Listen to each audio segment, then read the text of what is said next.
দিদা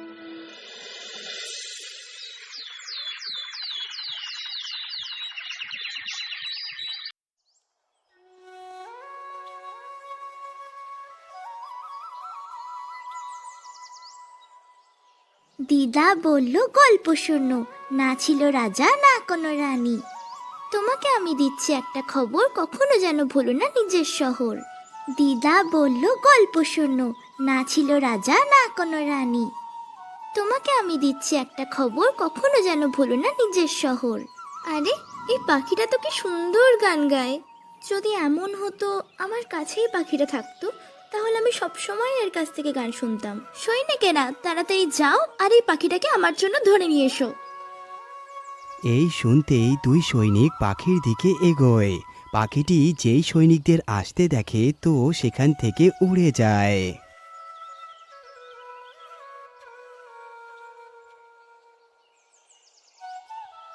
কিন্তু রাজকুমারী, পাখিটি তো উড়ে গেল।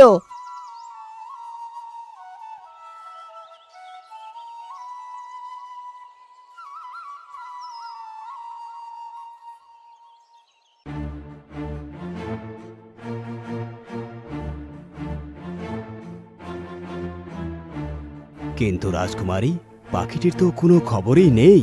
জানি না সে কোথায় গেছে। তাহলে আমরা তাকে কিভাবে খুঁজব? বাবা, আমি কিচ্ছু জানি না, আমার শুধু ওই পাখিটাই চাই। যদি আমি ওই পাখিটা না পাই, তাহলে আমি অন্য জল কিচ্ছু স্পর্শ করব না। আচ্ছা আচ্ছা, ঠিক আছে রাজকুমারী, তুমি দুঃখিত হইও না। আমি ওই পাখিটাকে অবশ্যই ধরাবো।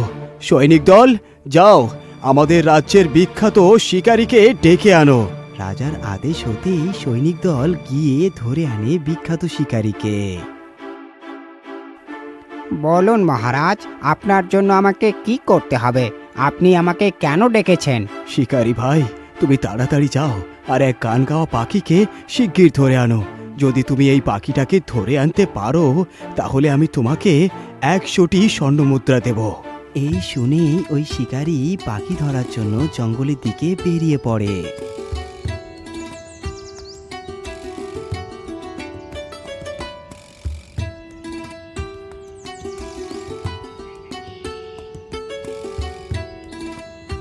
শিকারী চলতে চলতে খুব তাড়াতাড়ি ঘন জঙ্গলের ভিতরে প্রবেশ করে। দিদা বলল গল্প শোনো, না ছিল রাজা না কোনো রানী। তোমাকে আমি দিচ্ছি একটা খবর, কখনো যেন ভুলো না নিজের শহর। আরে বাহ, এত মিষ্টি সুরে কে গাইছে? কিন্তু আশেপাশে তো কাউকেই দেখতে পাচ্ছি না। এই গান ওই পাখিটি গাইছে না তো আবার, যার কথা মহারাজ বলেছিল?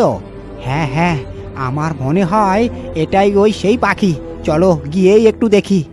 এই ভেবেই শিকারী ওই দিকেই চলতে শুরু করে যেই দিক থেকে পাখির গানের শব্দ আসছিল।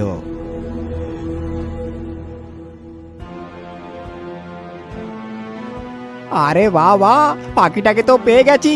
চলো এবার তাড়াতাড়ি ফাঁদটাকে পেতে দিই। তারপর শিকারী নিজের জাল গাছের নিচে বিছিয়ে দেয় আর তাতে কিছু দানা ছিটিয়ে দেয়। আচ্ছা, আমি জাল তো বিছিয়ে দিয়েছি, এবার দূরে কোথাও গিয়ে লুকিয়ে পড়ি। আরে গাছের নিচে তো কত দানা পড়ে আছে। একটা কাজ করি, এর মধ্যে থেকে কিছু দানা আমি খেয়ে আসি।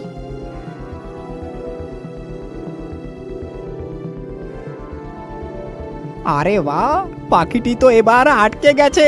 চলো তাড়াতাড়ি করে একে ধরে ফেলি। এই ভেবে যেই শিকারী জালটির কাছে পৌঁছায় তখনই ওই পাখিটি জাল থেকে উড়ে যায়। আরে রে রে, এ কি হলো? পাখিটি জাল থেকে কিভাবে বেরোলো?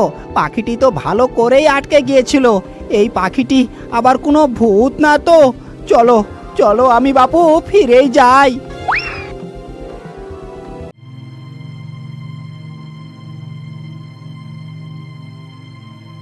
কিন্তু তুমি ওই পাখিটিকে কেন ধরতে পারবে না? মহারাজ, ও কোনো সাধারণ পাখি না। আমার তো মনে হয় মহারাজ, ওই পাখি অবশ্যই কোনো এক ভূত।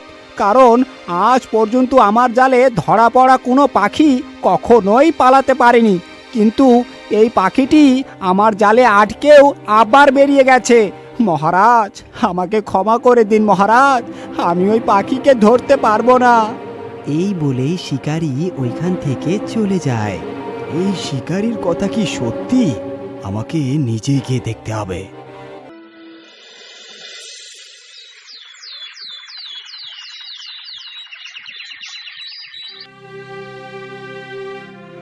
পরের দিন রাজা একটি খাঁচা নিয়ে জঙ্গলের দিকে বেরিয়ে পড়েন। রাজা চলতে চলতে তাড়াতাড়ি ওইখানেই পৌঁছে যায় যেখানে ওই পাখিটি ছিল। দিদা বলল, গল্প শোনো, না ছিল রাজা না কোনো রানী। তোমাকে আমি দিচ্ছি একটা খবর, কখনো যেন ভুলো না নিজের শহর। আরে বাহ, সত্যি তো এই পাখিটি কি সুন্দর গান গায়। আমি এক কাজ করি, গাছের নিচে কিছু দানা ছিটিয়ে এইখানে এই গাছের পিছে লুকিয়ে পড়ি। পাখিটি যেই নিচে নামবে তো আমি তাকে সঙ্গে সঙ্গে ধরে ফেলবো। এই ভেবেই রাজা গাছের নিচে কিছু দানা ছিটিয়ে দিয়ে অন্য একটি গাছের পিছে লুকিয়ে পড়ে।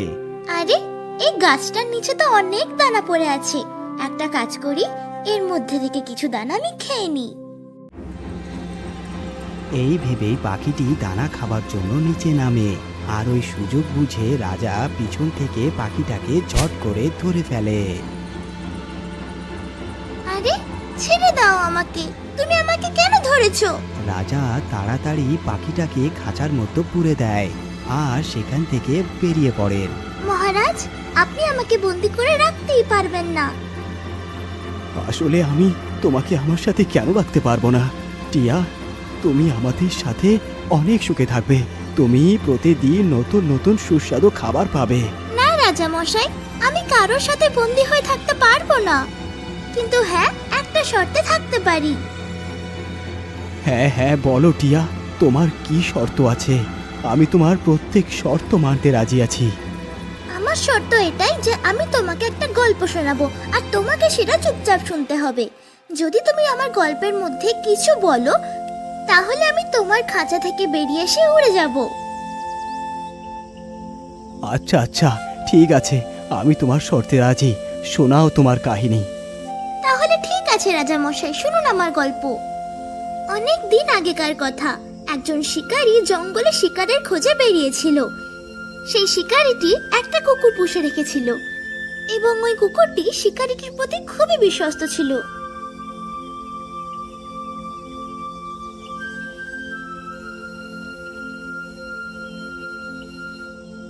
হে ভগবান, এই জঙ্গলে ঘুরতে ঘুরতে আমার সকাল থেকে সন্ধে হয়ে গেছে, কিন্তু এখনো অবধি আমি কোনো শিকার পেলাম না। এইবার আমার মনে হয় আমার বাড়ি ফিরে যাওয়াই দরকার।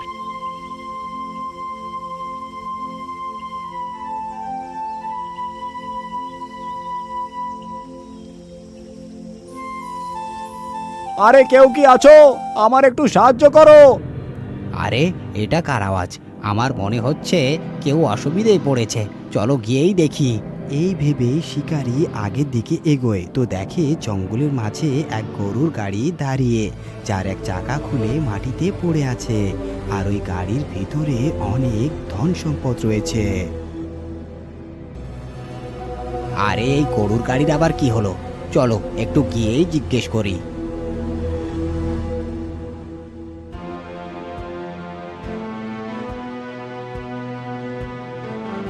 বাবু মশাই, কি ব্যাপার? আপনার গরুর গাড়ির কি হয়েছে? আরে কি আর বলবো ভাই, জানি না কিভাবে আমার এই গরুর গাড়ির চাকা খুলে মাটিতে পড়ে গেল, যার জন্য আমি আর এই জঙ্গল থেকে বেরোতেই পারছি না। আর কিছুক্ষণ বাদে সন্ধে হতে চলেছে। আপনি কি আমার একটু সাহায্য করতে পারবেন? হ্যাঁ হ্যাঁ বাবু মশাই, কেন পারবো না? আপনি বলুন আমাকে কি সাহায্য করতে হবে। ভাই, আমি যতক্ষণে আমার গ্রাম থেকে কাউকে গাড়ি সারানোর জন্য নিয়ে না আসি, ততক্ষণ কি আপনি আমার এই গাড়িটা একটু দেখাশোনা করতে পারবেন? হ্যাঁ হ্যাঁ বাবু মশাই, কেন পারবো না? আপনি নিশ্চিন্তে যান, আমি আপনার গরুর গাড়ির দেখাশোনা করার দায়িত্ব নিচ্ছি। এই শুনেই মহাজন ওইখান থেকে চলে যান। শিকারীর ওইখানে বসে বসে অনেক সময় চলে যায়। এখন তো ধীরে ধীরে রাত হয়ে গেছে। হে ভগবান, বাবু মশাইয়ের যাওয়ার তো অনেকক্ষণ হয়ে গেল, কিন্তু কিন্তু উনি এখনো কেন ফিরছেন না? এতক্ষণ তো আমাকে বাড়িতে থাকা দরকার। আমার মা তো আবার রাতে দেখতেও পায় না, খাবার কিভাবে তৈরি করবে? আমি আমি এক কাজ করি, আমার কুকুরটাকে এখানে পাহারা দেবার জন্য রেখে দিই, আর আমি তাড়াতাড়ি খাবার বানিয়ে ফিরে আসব। আরে শেরু, আমি বাড়ি যাচ্ছি খাবার আনার জন্য, তুই এখানেই থাকিস আর ভালোভাবে গাড়ির দেখাশোনা করিস, আমি তাড়াতাড়ি ফিরে আসব। এই বলে শিকারী নিজের বাড়ি চলে যায় আর ওই কুকুর গাড়ির দেখাশোনা করতে থাকে। কিছুক্ষণ পরেই বাবুমশাই ফিরে আসে আর দেখে যে শিকারী ওইখান থেকে চলে গেছে। তো দেখে শিকারীর উপর রাগ হয়। ঠিক তখনই তার নজর যায় শিকারীর কুকুরের উপর। আরে বাহ, তার মানে এই কুকুরটাই এতক্ষণ ধরে আমার গরুর গাড়ির পাহারা দিচ্ছিল। সত্যি কুকুর অনেক বিশ্বস্ত জীব। আরে বাহ, তুমি তো অনেক বাহাদুর আর বিশ্বাসী। তুমি একাই আমার এই গরুর গাড়ির দেখাশোনা করেছো। আমি তোমাকে দেখে ভীষণ খুশি। এই নাও, আমি তোমাকে 5টি সোনার মোহর দিচ্ছি। এবার তুমি এগুলো নিয়ে বাড়ি যেতে পারো। কুকুরটি সাথে সাথে সেই সোনার মোহরগুলি মুখে নেয় আর তাড়াতাড়ি করে মালিকের কাছে পৌঁছে যায়। আরে শেরু, তুই গরুর গাড়ি দেখাশোনা করা ছেড়ে এখানে কেন চলে এলি? আমি তো তোকে ওখানে গরুর গাড়ি দেখাশোনা করার জন্যই রেখে এসেছিলাম।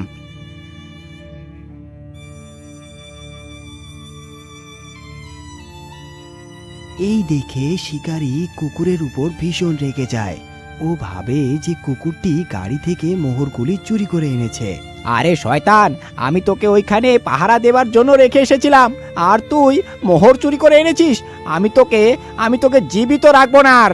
এই বলেই শিকারী একটি লাঠি তুলে নিয়ে কুকুরের মাথায় মারে, যার আঘাতে কুকুরটি ওইখানেই পড়ে মারা যায়। চলো, আমি তাড়াতাড়ি করে মোহরগুলি তুলে নিয়ে গিয়ে বাবুমশাইকে দিয়ে দিই। এই ভেবেই শিকারী সমস্ত মোহর তুলে নিয়ে তাড়াতাড়ি বাবুমশাইকে গিয়ে বলে, বাবু, আমাকে ক্ষমা করে দিন।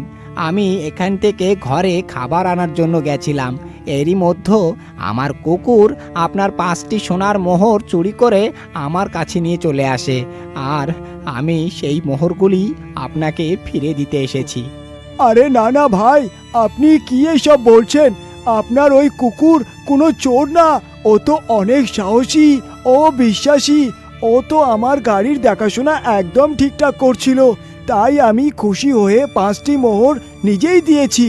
বাবুমশাইয়ের মুখে এই কথা শুনে শিকারী পুরো অবাক হয়ে যায়। হে ভগবান, আমি এ কি পাপ করে ফেললাম? আমি আমার নিজের হাতে আমার বিশ্বস্ত কুকুরকে মেরে ফেললাম। শেরু, আমাকে ক্ষমা করে দে, আমি অনেক ভুল করেছি। তো মহারাজ, আপনি শুনলেন এই বিশ্বস্ত কুকুরটির গল্প? হ্যাঁ হ্যাঁ, আমি তোমার কাহিনী খুব ভালোভাবেই মন দিয়ে শুনেছি, কিন্তু শিকারীর এই সিদ্ধান্ত নেবার আগে একবার ভাবা উচিত ছিল। হ্যাঁ মহারাজ, এটা আপনি কি করলেন? আপনি তো আমার শর্ত ভঙ্গ করলেন। আপনি তো আমার বলার আগে আমার গল্পের উপর কথা বললেন, এই জন্য আমি তো চললাম। এই বলেই পাখিটি খাঁচা থেকে উড়ে যায়। রাজা আবার সেই পাখিটির পিছু করতে করতে ওই গাছের কাছেই পৌঁছে যায় এবং দাঁড়িয়ে যায়।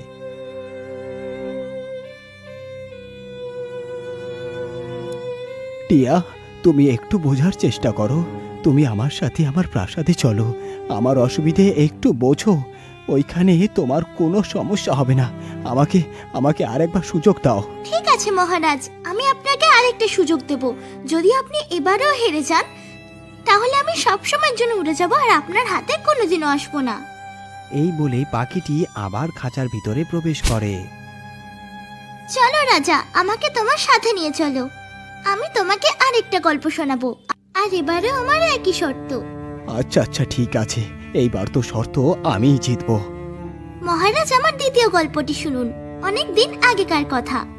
রত্নদর নামক এক গ্রামের জল ধীরে ধীরে শুকিয়ে আসছিল, তাই সেখানকার মানুষ গ্রাম ছেড়ে শহরের দিকে যেতে শুরু করে।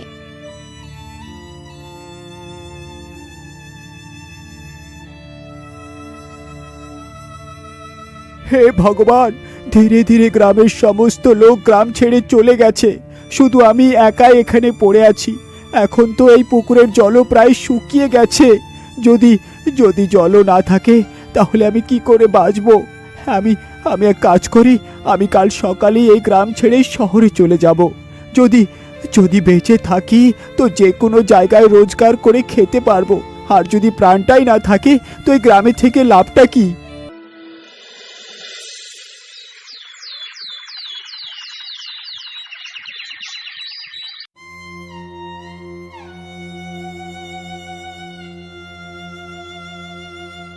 পরের দিনই শামু নিজের ঝোলায় কিছু খাবার নিয়ে শহরের উদ্দেশ্যে বেরিয়ে পড়ে।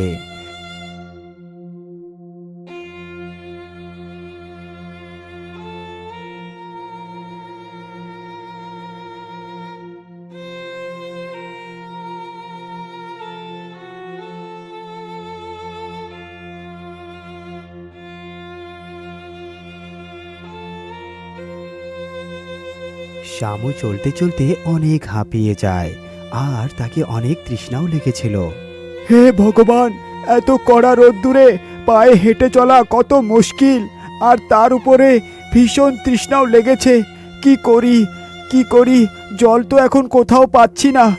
আমার মনে হয় এই তৃষ্ণার কারণে তো আমি পরে মরবো, তার আগে এই কড়া রোদ্দুর আর এই ক্লান্তিতেই আমি মরে যাব। হাহ, আমি এক কাজ করি, এই গাছের নিচেই একটু আরাম করে নিই, তারপর জলের খোঁজ করব। এই বলেই শামু গাছের নিচে বসে পড়ে। গাছের ছায়ায় বসতেই তার চোখে ঘুম নেমে আসে। ঠিক তখনই তার পায়ে কয়েক ফোঁটা জল পড়ে।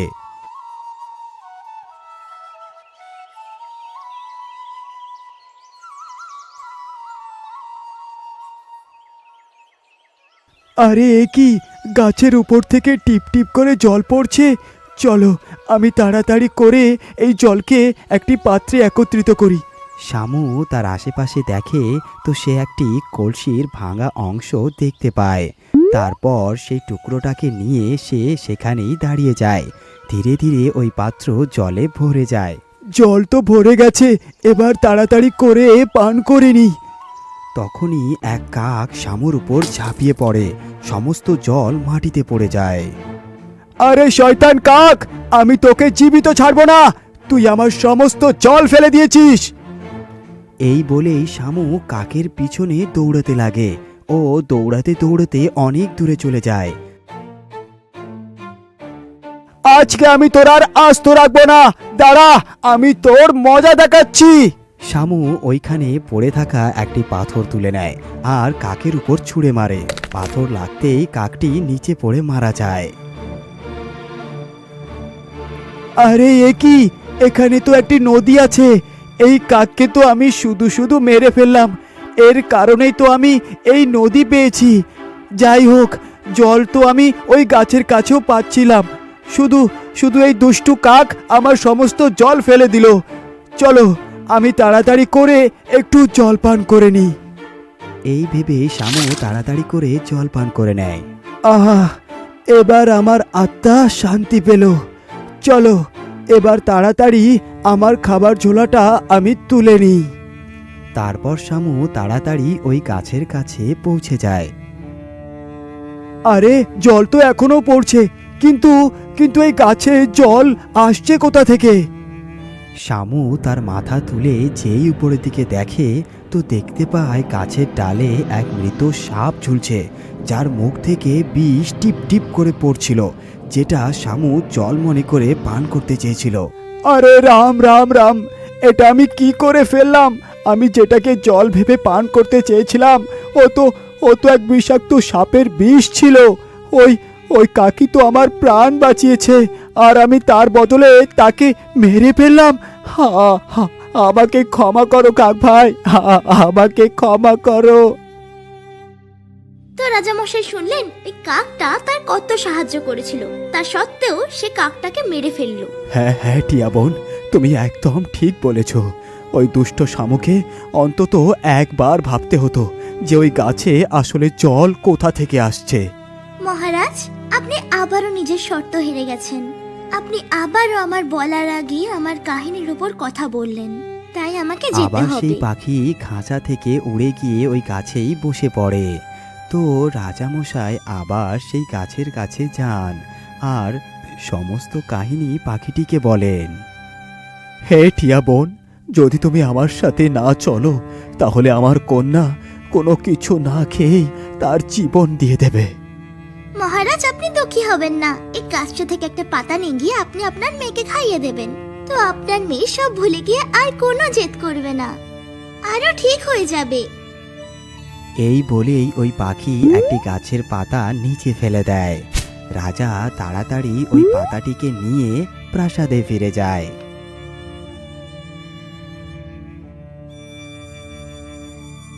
আরে বাবা, আমার ওই পাখিটা কোথায়? আরে মা, ওই পাখিটি তোমার জন্য এই পাতাটি পাঠিয়েছে আর বলেছে যখন রাজকুমারী এই পাতাটিকে খেয়ে নেবে তখনই আমি সেখানে উপস্থিত হব। এই শুনতেই রাজকুমারী ওই পাতা খেয়ে নেয়, আর ওই রাজকুমারী ওই পাখির ব্যাপারে সব কিছু ভুলে যায় আর খুশি খুশি তাদের জীবন কাটতে থাকে।